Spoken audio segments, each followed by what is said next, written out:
Hola a todos y todas, bienvenidas y bienvenidos a continuar con esta jornada de hoy de expresiones artísticas. Ahora estaremos con Marcos Albo, director y productor ejecutivo de The Coke Company, y nos hablará hoy día de el teatro en nuevos tiempos. Hola Marcos.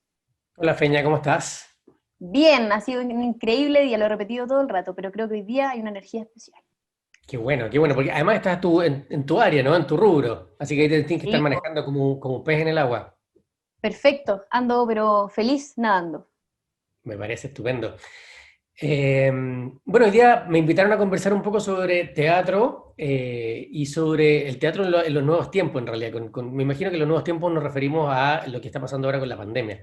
Pero antes de llegar a la pandemia, quiero ir un poquito más atrás bueno, en verdad, la gente los que estarán conectados tendrán quién es este tipo que está hablando y que quiere hablar de teatro, que no es actor, que probablemente es uno de los primeros temas que salen a la luz cuando uno quiere meterse en el rubro del teatro sin haber actuado teatro, sin haber estudiado actuación. Yo soy publicista, estudié publicidad en el UNIAC. Después de publicidad me dediqué principalmente al marketing. Formé una empresa de eventos que se llama The Cow Company y que ya tiene, este año cumplimos 13 años. Ya se puede ver aquí por la decoloración del pigmento de la barba. La producción de eventos es un rubro súper interesante, pero no es de lo que vamos a hablar ahora. Porque, bueno, cuando nosotros ya llevábamos casi como 6 7 años trabajando en la producción de eventos para empresas principalmente, en la elaboración de eventos corporativos, que algo les voy a mostrar ahora también de eso, eh, quise volver un poco atrás porque a mí me pasó que yo quería estudiar algo ligado a las artes y no me atreví. Fui de los que les dio susto, a pesar de haber contado con el apoyo completo de mis padres que me decían, no, estudia cine, pero valga el recurso, me cagué entero y dije, no, o sea, es que voy a estudiar algo que tenga ingresos un poquito más seguros. A los 17 años en realidad y pensé que la publicidad era una especie como de poder tener la facultad de hacer cine, pero con recursos de otro, haciendo comerciales. Pero finalmente los comerciales no me llamaron para nada la atención, nunca me dediqué a hacer comerciales y entré al marketing. Y después con The Cow Company, cuando ya llevábamos 6 7 años funcionando, miramos un poco atrás y dijimos, bueno, pero ¿qué es lo que queríamos hacer antes?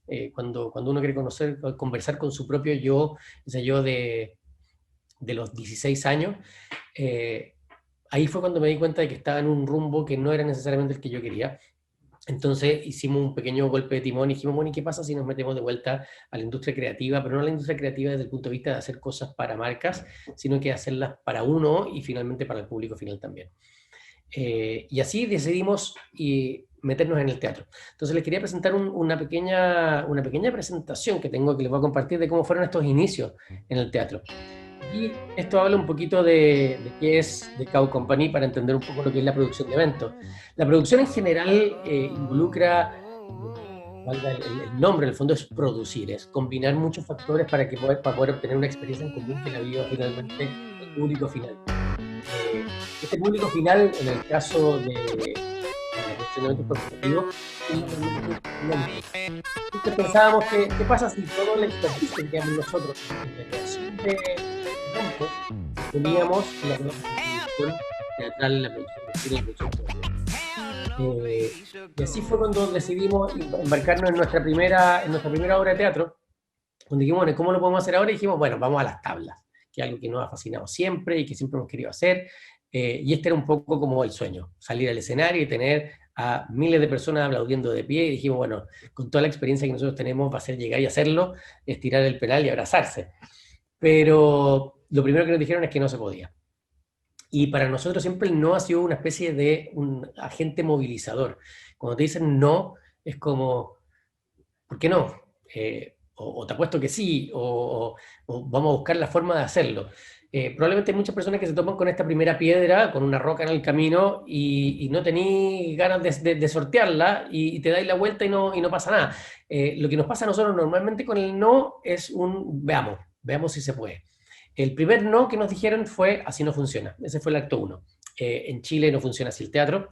existen las compañías teatrales. Las compañías teatrales están creadas principalmente por compañeros de escuela de teatro que egresaron juntos y decidieron formar esta compañía, y de alguna manera hacen como un juego de enroque donde entre todos van cumpliendo los distintos roles que requiere la compañía, desde producción, dirección, actuar, diseño escenográfico, diseño de iluminación, buscar la sala, etc. Y nosotros pensábamos de por qué no podíamos replicar el formato de producción clásico, que es el formato de producción que usan normalmente, por lo menos lo que uno veía en las películas en Estados Unidos, incluso lo que se veía que funcionaba en Argentina, donde hay un rol de un productor ejecutivo, que el productor ejecutivo es el que decide la obra a montar. Ese productor ejecutivo compra los derechos de esa obra, busca una sala para poder darla, después empieza a sondear para armar el elenco junto con el director, es quien contrata al diseñador gráfico, al diseñador escénico, el que ve el tema de la, o sea, no que lo ve directamente, pero finalmente el que está a cargo de armar el equipo. Y nos dijeron, no, así no funciona, en Chile hay compañías que están establecidas y no existe un referente de un productor o una compañía productora que vaya escogiendo obras y vaya llamando a cada una de estas distintas obras a un elenco. Entonces nosotros, como somos bastante obstinados, dijimos, bueno, tratemos igual, y nos tomamos con el siguiente no. Cuando queríamos los derechos, decidimos cuál era la obra que queríamos hacer, que era una obra que se llamaba Un Dios Salvaje, de la dramaturga francesa, se llama Yasmina Reza. Si no la conocen, es una excelente dramaturga que también se hizo muy conocida por una obra que se llamaba Art, que de hecho Art fue una de las obras que yo dije cuando la fui a ver, como a los 12, 14 años, dije, no, yo me quiero dedicar a hacer esto. Entonces, como que hubo como un full circle, como le dicen los gringos, como un círculo completo de poder partir con una obra de Yasmina Reza, que fue quien me movilizó a mí personalmente para poder meterme en el teatro. Entonces empezamos a pedir los derechos, y los derechos nos dijeron, si no tienes experiencia en teatro, ¿por qué te vamos a dar los derechos a ti? Una obra que tiene trascendencia mundial, que hay grandes directores de cine que la están visibilizando para hacer la película incluso. Entonces nos topamos con ese primer impedimento, y era bien difícil en ese sentido poder hacer carreras si nadie te dejaba partir. Entonces era como, bueno, ¿cómo obtengo derechos si para poder hacer una obra tengo que tener los derechos, pero me piden haber hecho otra antes? Entonces la única posibilidad hubiese sido escribiendo una propia, cosa que no estábamos preparados para hacer todavía. Pero finalmente lo logramos hacer, convencimos a los dueños de los derechos, que eran unos representantes argentinos de Yasmina Reza en Francia, y ese convencimos en verdad significó pagar más caro nomás. Y pagamos una cifra como que yo creo que fue un récord probablemente para poder hacer la obra, como una especie de pagar el noviciado. Y ahí nos topamos después con el tercer no, cuando nos dijeron, bueno, empezamos a llamar a los actores, y los actores nos decían lo mismo que los de los derechos. ¿Quién eres tú? ¿Qué hay hecho antes? No te conozco. Entonces yo llamé al que yo pensaba que funcionaba perfecto para esta obra, que era Luis Ñeco. Oye, es que lo que pasa es que me llamó este gallo, primera vez que lo escucho, Albo Marcos, que me dice que es un productor, está comenzando con esto, que él viene de una productora. ¿Quién lo conoce este gallo? ¿Tú sabías algo de este gallo? Él tenía los derechos a la obra, pero yo no sé si creerle o no. Marcos Albo, productor. ¿No será un chanta? ¿Me podéis dar información? Bueno, Luis Ñeco no solamente llamó a gente para preguntar si era chanta, sino que en la primera llamada prácticamente me cortó, así como, no te conozco, chao, gracias. Entonces dije, bueno, check, Luis Ñeco no va a poder estar con nosotros en esta primera función, así que intentemos con el siguiente. Sí, aló. ¿Quién? ¿Marcos qué? Albo. Ya. ¿Y qué más actuaría? ¿No conocemos nosotros? ¿Cuál obra? No, yo te llamo. Hacer teatro arriesgado. Yo prefiero en realidad hacerlo mejor con amigos, con gente conocida. Sí, dame un par de días y yo te doy una respuesta. Llámame el próximo año como en esta fecha. No, a ti. Chao, Marco. Suerte. Sí, adiós. Entonces fueron no tras no, tras no, tras no. Yo lamentablemente no era muy aficionado al mundo de la farándula, entonces no conocía ciertas cosas y ciertos códigos que están en el interior. Entonces cuando yo llamé a Pancho Melo para poder hacer esta obra de Un Dios Salvaje, finalmente Pancho me dice, bueno, juntémonos. Dije, bueno, por lo menos ya me dio la oportunidad de juntarnos. Y me dice, ¿cuál es tu idea de elenco? ¿Quién más pensáis que podría estar? Yo le dije que podía ser Amparo Noguera y Marcelo Alonso. No tenía idea de que Amparo Noguera era la ex y que habían quizás algunos líos por ahí. Entonces Pancho me dijo básicamente lo que vimos en el video, así como, no, yo te llamo después, no te preocupes, no me llamé. Y este era mi celular. Pancho Melo, no me contestó nunca más el teléfono. Y después entendí por qué no me había contestado nunca más el teléfono. Pero finalmente logramos convocar un elenco. Estuvo Álvaro Espinosa, Blanca Levín, Elvis Fuentes y Ingrid Cruz. Hicimos una muy linda versión de Un Dios Salvaje, que la dirigió Andrés Céspedes, y fue nuestro debut. Y cometimos probablemente muchísimos errores, pero también algunos aciertos, por lo cual fue una forma de hacer teatro que empezó a calar, y ya para la segunda obra fue un poquito más fácil llamar un elenco, y de ahí pasamos a hacer lo que antes de la pandemia ya eran prácticamente 27 obras distintas en unos 6, 7 años, produciendo casi un ritmo de 5 obras al año. Dentro de esas tuvimos obras que fueron muy bien criticadas por la prensa, y otras obras que fueron muy bien recibidas por el público, que no siempre son las mismas, pero a veces conversaban y eran las mismas. Teníamos que El Padre, por la crítica, era una de las mejores obras del año, y al mismo tiempo el público le dio como su voto, y fue también una de las obras más vistas del año. Nos pasó también con Sunset Limited, nos pasó con Bajo Terapia, con Le Prenom, el Zoológico de Cristal, Suma y Sigue, así.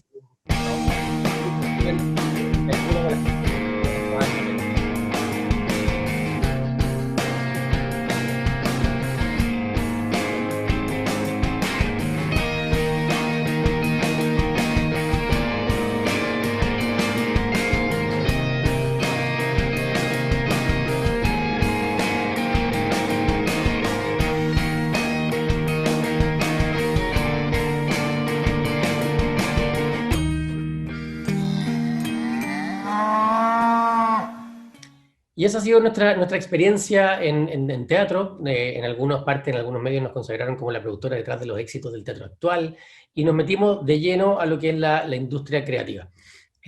Hasta ahí quería llegar con la presentación un poco de qué es lo que hemos hecho, porque después de eso, cuando teníamos importantes planes para este año, para el 2020, teníamos prácticamente 5 obras más que queríamos estrenar.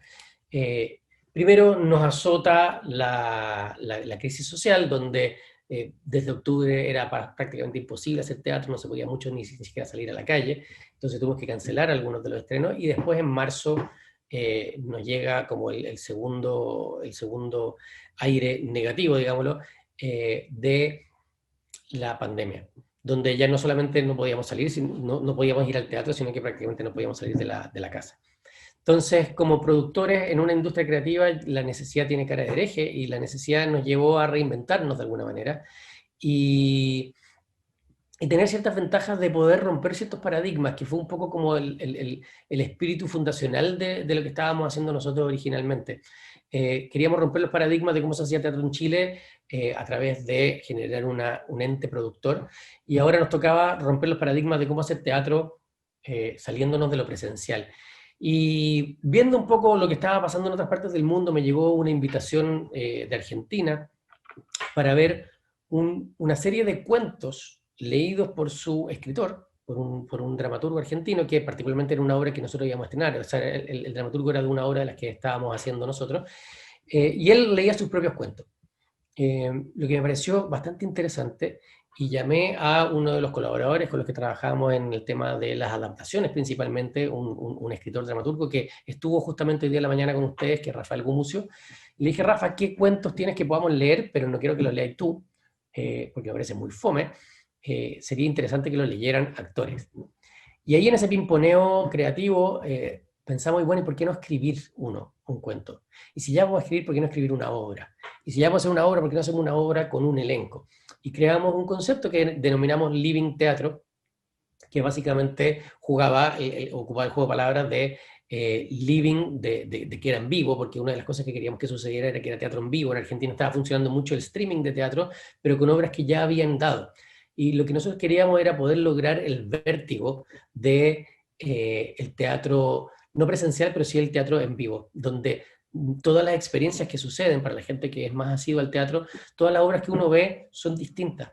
O sea, no la obra solamente, sino que las funciones, la función del sábado de una misma obra y la del viernes son obras distintas, porque los actores son distintos y porque es algo que está vivo y está sucediendo ahí y es en una comunión con el público. Entonces queríamos que esto funcionara de la misma manera que funciona el teatro y tuviera ese vértigo. Entonces tenían que ser obras en vivo. Ese era nuestro primer punto. Segundo punto, tenían que ser obras donde la plataforma, que en este caso nosotros optamos al Zoom como plataforma, no fuera la pudiéramos blanquear y fuera parte del show, de alguna manera, parte de la dramaturgia, que fuera un personaje más.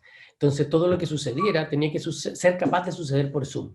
Entonces no queríamos hacer una adaptación de Romeo y Julieta donde no tenía ningún sentido que sucediera por Zoom, sino que la primera obra que escribió Rafa en ese sentido fue un encuentro que llamamos clase magistral, donde es un profesor que se conecta por Zoom con sus alumnos y se da cuenta de que de sus cientos de alumnos hay uno solo conectado, y le empieza a interrogar de por qué no está el resto, y le dicen de que se sintieron muy incómodos la última vez que hizo clase porque él estaba demasiado cómodo en su casa, hizo clase en bata y se le veía hasta los pelos del pecho, entonces encontraron de que no podía hacer porque ellos se vestían para poder ir a su clase y porque él no podía hacer lo mismo, y llaman a la vicedecana, y la vicedecana de alguna manera empieza a amenazarlo con expulsarlo, y empieza como un debate interesante, entretenido, divertido, sobre hasta dónde llega la facultad y dónde parte la casa, en el fondo. Si cuando uno se conecta desde su casa, esa casa pasa a ser parte de la facultad, o yo estoy llevando mi casa a la facultad. Con ese texto escrito, mi primer triunvirato de actores para poder hacerlo, era gente con la que ya había trabajado. Uno era Lucho Ñeco, con el que había trabajado hace tiempo atrás, que fue el primero en cortarme el teléfono, pero después hicimos junto una obra que se llamó Rojo. Para la vicedecana visualizamos inmediatamente a Amparo Noguera. El Amparo también habíamos trabajado juntos 2 veces, y este año 2020 estrenábamos una obra maravillosa que no pudimos estrenar, entonces teníamos una deuda pendiente ahí para jugar. Y el último invitado era Gabriel Ursúa, que también teníamos la posibilidad de, teníamos la intención de estrenar una obra este año con él, que se llama Pulmones. Entonces llamé a los 3, los primeros que me dijeron fue como, ¿cómo vamos a hacer teatro por Zoom? Esa bueno, no existe. Les mandé la obra que había escrito Rafa, y fue como mira, esto puede ser interesante. Entonces nos enfrentamos como algo que nosotros no habíamos hecho desde el inicio, que era establecer una compañía. Entonces creamos esta compañía de los 3 actores, el dramaturgo y la producción, y dijimos, bueno, tenemos que darle un formato a esto. Y este formato, dijimos, bueno, las obras tienen que tener, primero, duración máxima 40 minutos, porque más de 40 minutos la gente viendo una obra me parece que por Zoom podía ser, y esto es puro prejuicio en realidad, no es que lo hubiésemos probado, pero era como mucho. Después era cuánto íbamos a cobrar por la entrada. Fijamos un precio así, adeo, de 4 lucas, porque 5 nos parecía mucho y 3 era muy poco, básicamente, y nos lanzamos con una cuenta por Zoom que empezamos a investigar cómo funcionaba. Yo no tenía idea qué era Zoom hasta antes de la pandemia. Lo empecé a escuchar por primera vez cuando empezamos a quedarnos en casa encerrados en la cuarentena. Y empezamos a investigar cómo funcionaba todo esto, a ver si que yo podía hacerme a la vez de productor y técnico dentro de Zoom, de tirar música, de prender y apagar cámara, etc. Y también ideamos el tema de que post-función tenía que haber un conversatorio, dado que durante la función no teníamos idea de cómo iba a ser la reacción del público. Entonces, lo que hicimos ahí fue crear una dinámica donde teníamos un host, que era Rafa Gumucio, que daba la bienvenida, que toda la gente entraba con su cámara prendida, y empezó a pasar algo muy divertido, que era muy similar a lo que pasaba con el teatro presencial, donde la gente entra a la sala, se ve, se saluda, se reconoce y se calla, hasta que parte la función. Entonces teníamos una primera parte donde el Rafa hace, y sigue haciendo, una especie de monólogo de por qué se le ocurrió esta idea, esta obra que estaba creando. Después pasábamos a la obra propiamente tal, que duraba entre 40 y 45 minutos, y después abríamos las cámaras y micrófonos para saber qué había pasado. Porque hasta antes de eso a los actores les estaba pasando lo mismo que me está pasando aquí ahora, que siento como que estuviera hablando solo, sentado en la mitad de una bodega. Les voy a mostrar, esta es mi escenografía en este minuto. Entonces, si uno no abre el micrófono después, siente de que no pasó nada, a pesar de que hay una conversación con el otro actor, pero no se diferenciaba demasiado de los ensayos, a pesar de que sabíamos de que hay X cantidad de personas conectadas. Y esa fue la otra idea, en el fondo era como, ¿cuánta gente se va a conectar a ver esto? Y la respuesta que yo le di a Lucho, a Amparo, a Gabriel, a Rafa, fue como, bueno, tenía algo mejor que hacer. Y como efectivamente estábamos todos frustrados, de brazos cruzados, sin tener mucho que hacer, démosle, le dimos, hicimos la primera obra y se vendieron 1000 entradas. 1000 entradas era el tope que tenía la cuenta de Zoom, entonces se vendieron el total de las entradas. Después, cuando abrimos las cámaras, nos dimos cuenta que detrás de cada cámara no había una persona, sino que había entre 2 a 4 personas, y nosotros sacamos un promedio de 2,53. Entonces, si había 1000 personas conectadas, o sea, si había 1000 sesiones conectadas, quiere decir de que habían 2.500 personas viéndonos. Y nos dimos cuenta de que en una función habíamos logrado la capacidad de hacer 10 funciones en un teatro tradicional. Lo que era bueno y malo. Bueno, porque estábamos llegando a un público muy amplio. Nos pasó que nos dimos cuenta inmediatamente de que esta imposibilidad de juntarnos nos dio una posibilidad de extendernos. Entonces nos dimos cuenta de que la mayor cantidad de público que teníamos no estaba en Santiago, sino que estábamos pudiendo llegar a regiones. Teníamos un 60-70% de gente que se conectaba a regiones, que es personas que son amantes del teatro, pero que no tienen la posibilidad del acceso porque las compañías en general no logran viajar demasiado al teatro, a regiones, porque es muy caro, es muy engorroso, no hay tantos teatros también en todas las ciudades como poder hacer una gira por todo Chile. Cuando uno dice hicimos una gira por Chile, probablemente fuimos a las ciudades principales, pero aquí estábamos llegando a pueblos, a ciudades chicas, a ciudades grandes también, por supuesto, e incluso estábamos llegando a lugares fuera de Chile. Teníamos gente conectada, chilenos que nos estaban viendo desde Nueva York, desde Australia, desde Toulouse. No empezaron a mandar saludos de todas partes, nos dimos cuenta que se estaba transformando en un fenómeno. Pero como todo fenómeno y como toda partida, siempre tiene los prejuicios de gente que decía, bueno, esto no es teatro, hacer teatro por Zoom no es teatro, entonces era un error llamarle living teatro. A nosotros nos parecía de que funcionaba bien el nombre, que no queríamos entrar en el juego a competir con el teatro, sino que era la idea de poder decirle a la gente que estábamos haciendo algo en vivo. Y nos dimos cuenta, o sea, eso era lo bueno, lo que estaba diciendo antes, pero también tenía algo malo. El problema era que al llegar a 2.500 personas de una, probablemente agotaste público. Entonces, ¿cuántas funciones podíamos hacer simultáneas? Nos dimos cuenta que a la tercera función ya no teníamos público, porque ya habíamos llegado a 7.500 personas en 3 funciones. Entonces, llegó el desafío para el equipo completo, que era hacer lo que nos propusimos hacer, una obra a la semana. Entonces, Rafa Gumucio se lanzó a escribir una obra a la semana, y el elenco a aprender una obra a la semana, estudiarla y actuarla, y nosotros tener la capacidad de crear la gráfica, producirla, salir a la venta, comunicarla, tener el agente de prensa para poder generar de que la prensa nos cubriera. Entonces, salimos del paradigma. El teatro normalmente, no quiero entrar en la discusión de si es teatro o no es teatro, pero el teatro normalmente funciona de una manera donde tenemos meses de ensayo, meses de preparación, para después tener meses de temporada, que normalmente no es la misma cantidad, muchas veces son más los ensayos, el tiempo de ensayo, que el tiempo de temporada. Y aquí la lógica era distinta, la lógica era hacer una obra a la semana, por lo tanto teníamos una semana para escribirla, ensayarla y estrenarla. Y yo creo que ese formato de teatro de guerrilla, que no es teatro, que llamamos living teatro, empezó a tener un público. Y ese público empezó a seguirnos porque todos los viernes teníamos un estreno nuevo y los sábados dábamos la segunda función de la obra que habíamos estrenado el viernes anterior. Y que resultó ser un público distinto. Teníamos el público los viernes y el público los sábados. Y el público del viernes no se movía para el sábado y el del sábado no se movía para el viernes.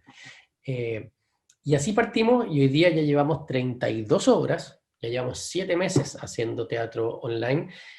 Simplemente por la idea de tener que hacer algo, porque no nos podíamos quedar de brazos cruzados, porque además de gustarnos mucho el teatro, también es nuestra fuente de ingreso y nuestra fuente de vida. Entonces, estábamos obligados a crear algo. Y yo creo que esa obligación de crear es lo que mueve a los artistas y lo que nos mueve también a nosotros, a los productores, de poder generar estas experiencias. Probablemente hay detractores que dicen de que esto no es un paréntesis hasta que volvamos a los escenarios, pero por otro lado también está la posibilidad de seguir porque estamos llegando a un público que, aunque volviéramos al escenario, no podríamos capturarlo. Porque lo más probable es que a Coyhaique o a Chimbarongo o a distintas ciudades, pueblos, comunas, no podríamos llevar el teatro presencial. Entonces nos piden mucho también nuestro público de que no los abandonemos una vez que termine la pandemia. Además que la pandemia todavía le queda un rato, lamentablemente. Entonces esto perfectamente es algo que puede convivir con el teatro presencial, tanto en el sentido de seguir haciendo obras exclusivamente para Zoom, o hacer obras donde hay un teatro presencial y hay un público presencial, pero al mismo tiempo se está streameando para poder verlo en vivo en distintas partes del mundo, no solamente de Chile. Entonces ese ha sido como un poco nuestro periplo y nuestra reinvención. Hemos aprendido muchísimo, hemos aprendido todos los códigos que tienen que ver con el teatro por Zoom, porque de alguna manera fuimos los pioneros en hacer esto. Incluso nos empezaron a ver desde otros países y tuvimos la posibilidad de exportar la licencia de Living Teatro a Colombia. Hoy día se están haciendo las mismas obras que hacemos nosotros, con un delay como de 3 meses. En Colombia estamos abriendo mercado ahora en México y Perú también. Y esto también nos ha permitido no solamente de que el público esté distante, sino que los actores también. Entonces hemos tenido actores que están en México, por ejemplo, como el caso de Tiago Correa, que es chileno pero vive allá, donde lo hemos invitado a participar en las obras, o actores argentinos que también nos da la posibilidad de poder aunar a todos estos talentos de alguna manera, y hacer experimentos y probando distintas cosas. Por ejemplo, ahora estamos a punto de lanzar un nuevo ciclo que se llama Dilema, donde la obra plantea un dilema moral, pero ese dilema moral no lo resuelve el autor, sino que lo tiene que resolver el público votando.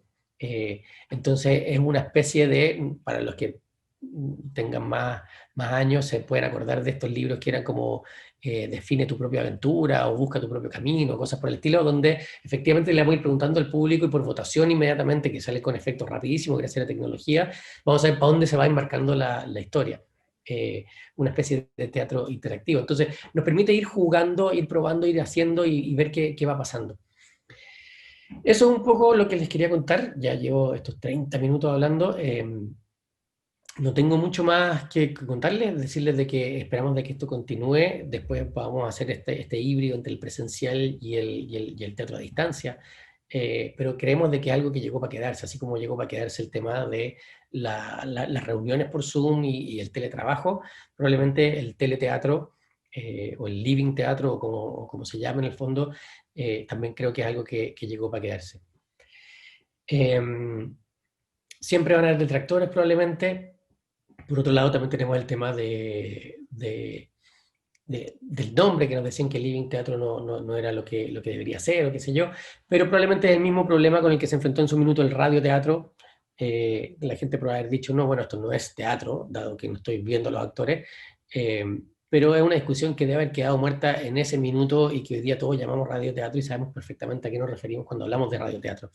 Yo creo que este es un modo o una modalidad nueva que no reemplaza, que complementa y que probablemente va a seguir creciendo, que todavía está como partiendo. Entonces falta agregarle todos los insumos de aprendizaje de directores escénicos, de directores de Zoom. Me imagino que van a empezar a crearse como nuevas posiciones también, como técnico en sonido por Zoom, técnico en no sé qué. Con Luis Ñeco hablábamos de que se va a incluso crear como ciertas como capas de actores, como hoy día existen como actores teatrales, actores de cine, actores de tele, van a ver los actores de Zoom, porque a muchos les acomoda poder hacer teatro por Zoom también, que está la facultad de hacer el teatro desde la casa, y en el caso de Lucho, por ejemplo, que ahora tenía un proyecto que se tenía que ir a Italia, perfectamente podíamos mantener el proyecto haciéndolo desde allá. Así que bueno, eso es lo que les quería contar, esa es un poco la experiencia. Espero que les haya interesado y haberles aportado algo. El mensaje que está detrás principalmente tiene que ver con la reinvención, que lo que uno estudia no lo define, y con no quedarse cruzado de brazos, que probablemente es lo que nos debe pasar muchas veces, que bueno, yo soy actor, necesito que me llamen para actuar, pero a veces, muchas veces el mismo actor puede reinventarse a sí mismo y crearse como productor, crearse como director o lo que sea, y buscar formas distintas de hacer las cosas, de poder ir creando sus propios caminos. Eso es, no sé si hay preguntas. Feña, ¿estás por ahí? Aquí estoy. Hoy estuve escuchando todo el rato, así que aunque no esté en Creo Mires, me imagino que ya la costumbre de las obras online, estoy acá. Primero que todo, muchas gracias por comentarnos. Y había muchas preguntas, pero la verdad es que cada vez que hablabas respondías una pregunta. Entonces, hay algunas nomás que podríamos seguir como evaluando.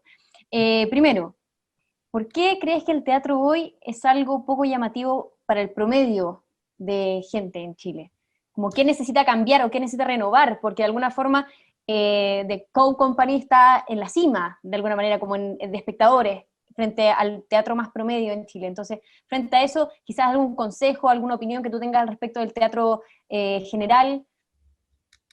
Yo creo que, a mí me han preguntado muchas veces de cómo lo hacemos nosotros para elegir las obras o ver qué obras son las que producimos. Mucho tiene que ver con que elegimos lo que nosotros mismos queremos ver, y como nosotros no somos creadores, tenemos la posibilidad de no querer ver algo que nosotros mismos creemos. y que de alguna manera ahí salimos de lo que es llamado comúnmente como el teatro de autor.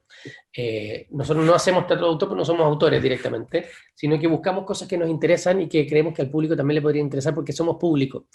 Y no es como que salimos a buscar, mira, esta obra va a vender bien, sino que al revés, esta obra me gusta mucho, esta obra funciona bien, tiene una narrativa interesante, tiene componentes que son interesantes también. Entonces yo creo que hay dos cosas en tu pregunta. Lo primero es que hay un prejuicio y hay un paradigma probablemente de gente que cree que el teatro es fome y que no va al teatro, que es el caso de mis papás, por ejemplo, mi papá particularmente. Pero Que él quizás fueron alguna vez a una obra que les aburrió, que suele pasar mucho. De hecho, yo voy a ver las obras y después voy con mi familia. Las veo, las apruebo y digo, ya, pueden ir. Pero la mayoría de obras que yo he ido en general no es del público, por ejemplo, que podría ir con mis papás.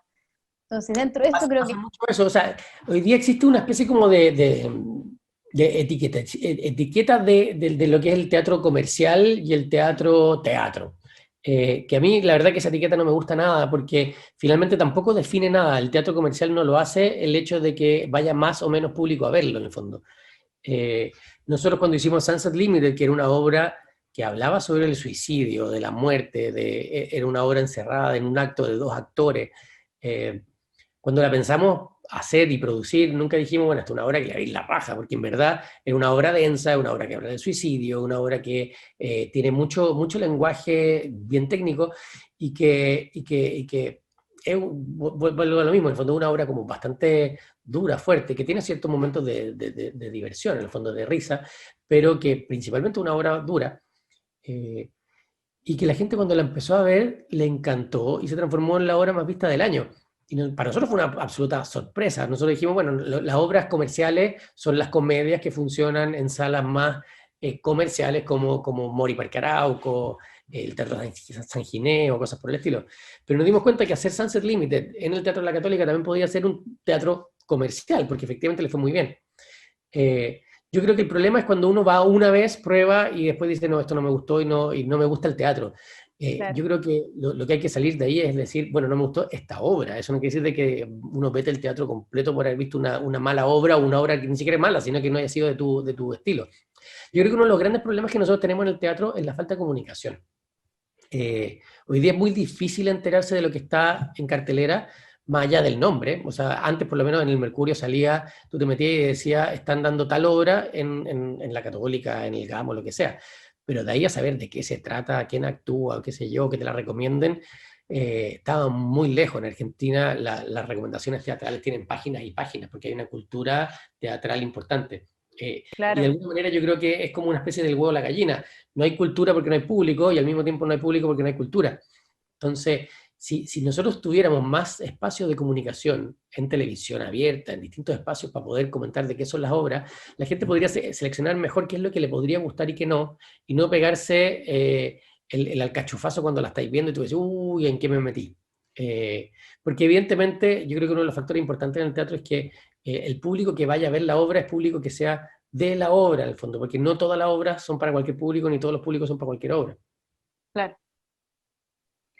Y dentro de eso, nunca, o sea, es que siempre pienso que igual el rubro es un poco denso, entonces frente a eso nunca te has sentido como excluido, o quizás como que han rechazado cierta posición como frente quizás a algo más comercial. Sé que el término comercial es horrible, como que está muy mal utilizado porque está muy jugado, pero siendo prácticos dentro de todo igual puede funcionar.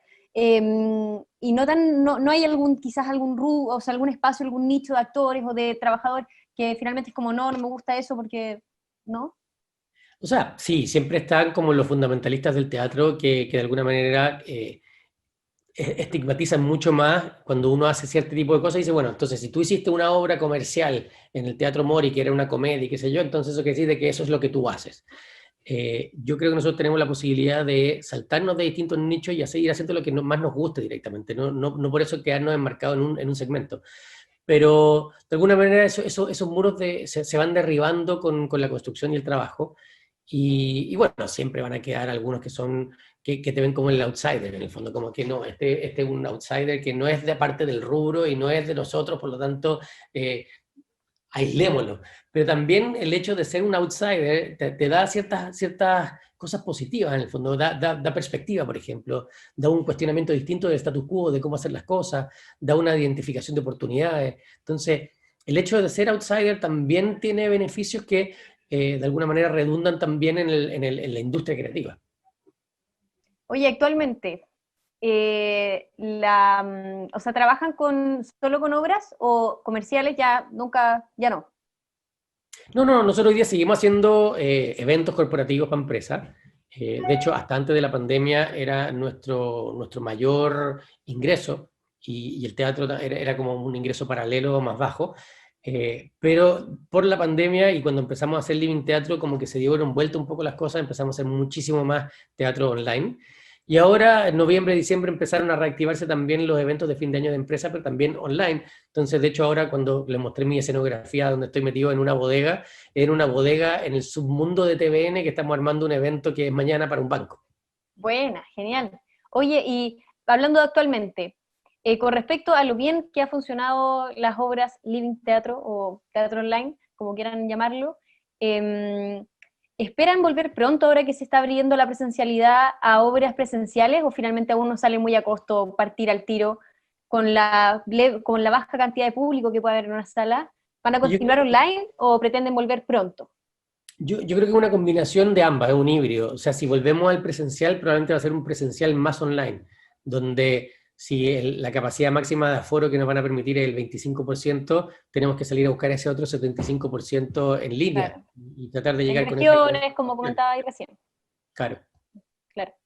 Eso, oye, y lo último, yo creo que también asesorar con respecto a la gente que esté viendo esto, a lo que tú trabajaste, a lo que te dedicas. ¿Habrá alguna carrera particular o algún curso o algo que la gente pueda decir, sabéis que eso va a ayudar directamente a la producción que tú hacís?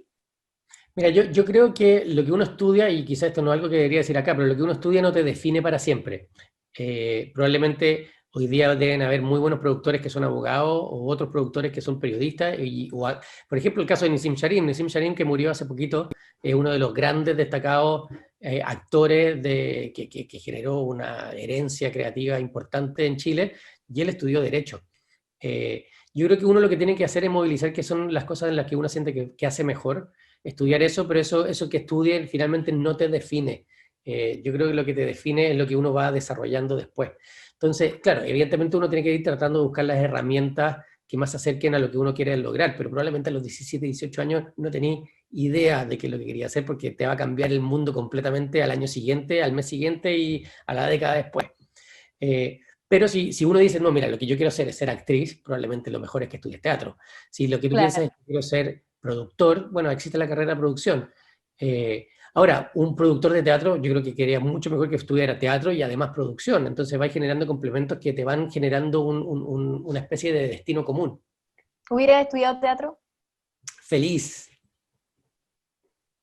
Genial. Feliz hubiese estudiado teatro. Me arrepiento muchísimo de haber estudiado publicidad. Espero que no quede aquí. Pero bueno. Me encantado estudiar teatro, pero bueno, cada uno al final va tejiendo su propio destino independiente de lo que haya estudiado. Sí, así que tranquilidad nomás.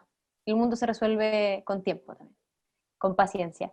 Marcos, ya yo creo que nos vamos despidiendo por la hora, así que te agradezco estar aquí con nosotros el día de hoy, nosotros y nosotras.